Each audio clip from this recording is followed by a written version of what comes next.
post an 18% run in 2025 so far, JSW Steel has become the most valuable steel company in the world by market capitalization. This as it's overtaken Arcelor Mittal as well as Nippon Steel.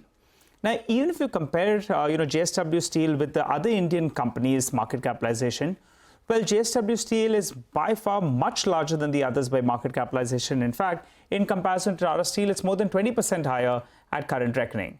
Brokerage firm Investec, they have a buy rating on the stock with the target price at around 1,100 rupees.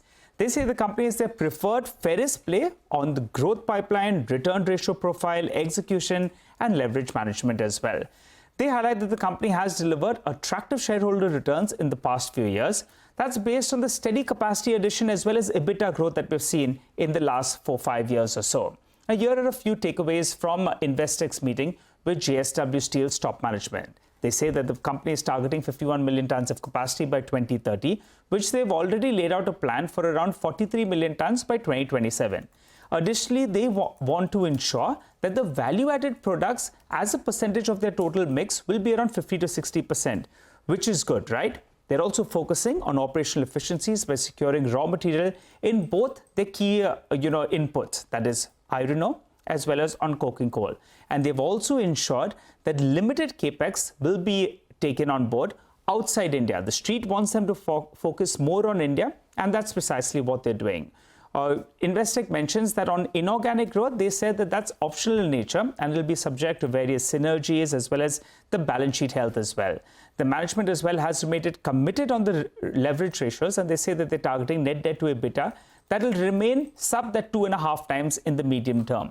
On the regulatory front, they say that they have recently announced that 12% safeguard duty on flats that could aid pricing by around 3,000 rupees per ton. And the management remains very, very hopeful on the incremental policy aiding mining economics. And unlike peers, JSW Steel lacks legacy leases, which minimizes the impact of lease expiring as well. Finally, on ESG, the management says that they maintain that they're going to be net neutral in carbon emissions by 2050. The company is focusing on renewables as well as zero liquid discharge. That's the big headline today. JSW Steel is by far the largest company by market capitalization across the globe. So thumbs up to that name.